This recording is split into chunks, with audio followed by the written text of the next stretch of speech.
Bismillahirrahmanirrahim. Assalamualaikum warahmatullahi wabarakatuh. Perkenalkan, kami dari kelompok 2 akan mempresentasikan tentang salah satu alat instrumen, yaitu Atomic Absorption Spectrophotometer atau AAS, atau dalam bahasa Indonesia yaitu spektrometri serapan atom. Guna untuk memenuhi tugas mata kuliah kimia analisis instrumen dengan dosen pengampu Ibu Vidya Dharma Paramita. Perkenalkan, saya atas nama Bapak Wahda dengan NIM 432230058 sebagai moderator pada presentasi kali ini. Adapun rekan-rekan saya itu atas nama Titi Nur Inaya dengan NIM 432230048, Prisya Priyanti dengan NIM 432230054, Alfiera Madari dengan NIM 432230060, Aslam Muhammad Hasbala dengan NIM 432230065. Baik, saya persilakan kepada rekan saya untuk menjelaskan materi yang pertama. Dengan ini saya silakan. Perkenalkan, saya Prisya Priyanti dengan NIM 432230054. Di sini saya akan menjelaskan tentang pengertian AAS dan kegunaan AAS. Sebelum melangkah lebih lanjut, ada baiknya kita mengetahui apa itu AAS. Atomic Absorption Spectrophotometer atau AAS atau spektrofotometri serapan atom adalah teknik spektroskopi yang digunakan untuk menentukan konsentrasi suatu unsur dalam suatu sampel. Kemudian, kegunaan AAS. Yang pertama itu untuk menganalisis jejak logam dari berbagai jenis sampel. AAS umumnya digunakan untuk analisis jejak logam dari berbagai sampel dalam ilmu lingkungan, makanan, minuman, kimia, dan sektor farmasi untuk bermotor dan kontaminasi dan kontrol kualitas, serta penilaian sifat bahan. Kemudian, kegunaan AAS yang kedua yaitu digunakan dalam pengaturan klinis untuk analisis cair biologis. Spektroskopi serapan atom juga digunakan dalam pengaturan klinis untuk analisis cairan biologis seperti darah dan urin. Selanjutnya saya serahkan kepada moderator.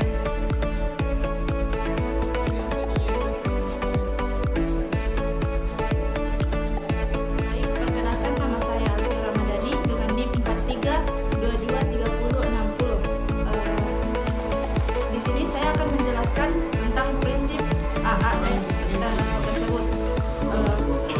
AAS menggunakan penyerapan cahaya untuk menentukan konsentrasi atom logam tertentu dalam padat atau cair dengan menguapkan sampel dalam nyala api atau flame AAS atau VAAS atau tungku grafik, garapin furnace AAS atau GFAAS.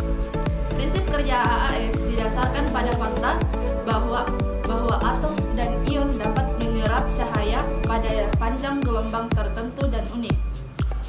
Ketika sampel yang mengandung logam terkena cahaya dengan panjang gelombang yang sesuai dengan logam tersebut, maka hanya atom atau ion logam itu yang akan menyerap cahaya. Banyaknya cahaya yang diserap pada panjang gelombang ini berbanding lurus dengan konsentrasi ion atau atom yang menyerap. Dapat dilihat dari gambar yang ada di samping. Selanjutnya saya serahkan ke moderator. Kemudian yang selanjutnya itu metode analisis akan dijelaskan oleh rekan saya. Dengan ini saya persilakan.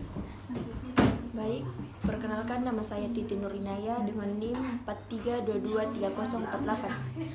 Jadi selanjutnya itu metode analisis. Ada 6 metode analisis Atomic Absorption Spectrophotometer untuk mengetahui kadar logam kadmium pada sampel air sungai. Adapun langkah-langkah yang pertama itu pengambilan sampel. Ambil air sampel dari beberapa titik di sungai menggunakan botol polipropilin bersih. Tambahkan beberapa tetes asam nitrat pekat untuk menjaga sampel agar tetap stabil dan mencegah presipitasi. Langkah yang kedua, preparasi sampel. Jika ada partikel padat dalam sampel, lakukan penyaringan menggunakan kertas saring Wetman untuk metode sentrifugasi. Alikuat sampel air yang telah disaring ke dalam wadah bersih. Terus langkah yang ketiga, pembuatan larutan standar. Pembuatan larutan standar.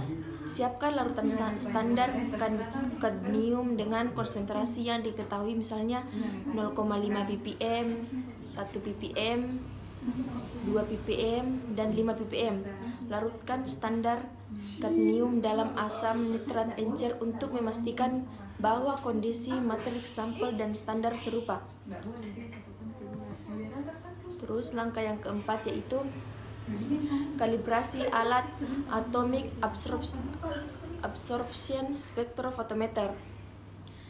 Hidupkan alat dan pasang lampu katoda berongga HCl untuk kadmium. Atur panjang gelombang spesifik untuk kadmium, biasanya sekitar 228,8 nm. Jalankan larutan standar melalui alat atomic absorption spectrophotometer untuk mendapatkan nilai absorpsi. Buat kurva kalibrasi dengan komplot nilai absorpsi versus konsentrasi standar kadmium. Terus langkah yang kelima yaitu pengukuran sampel.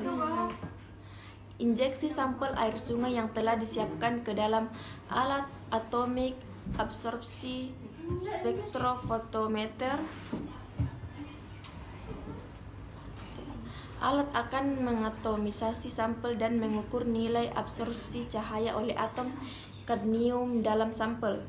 Kemudian langkah yang keenam yaitu analisis data.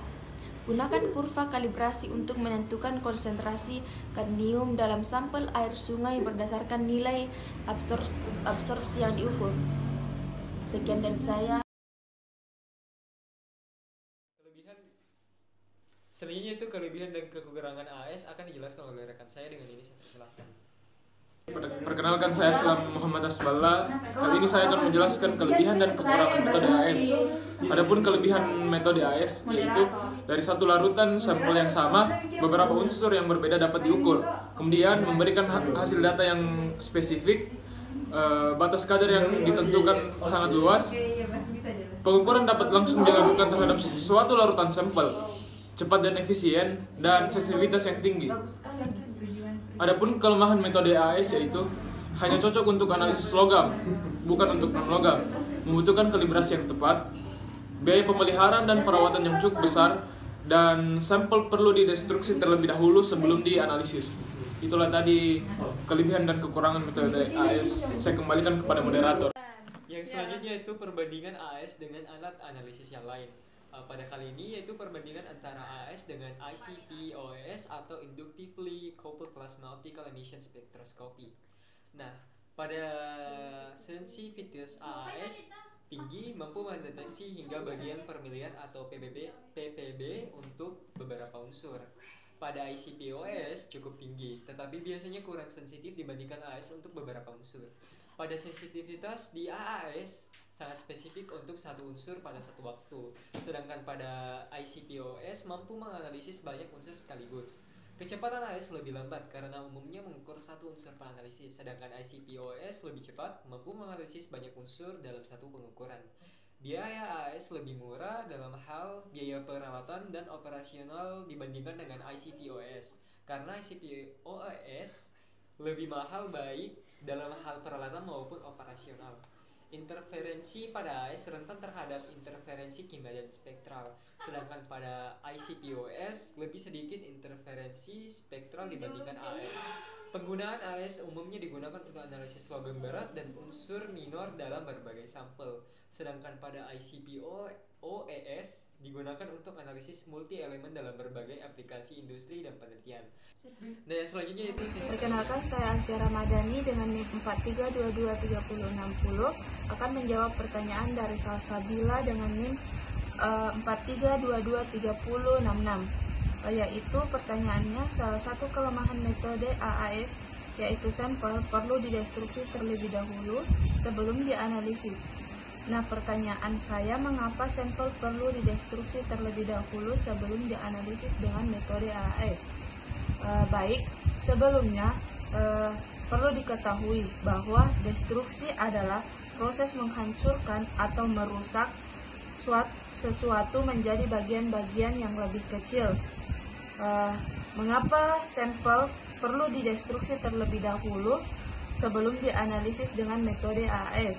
Karena metode AAS sangat sensitif terhadap konsentrasi unsur-unsur dalam sampel.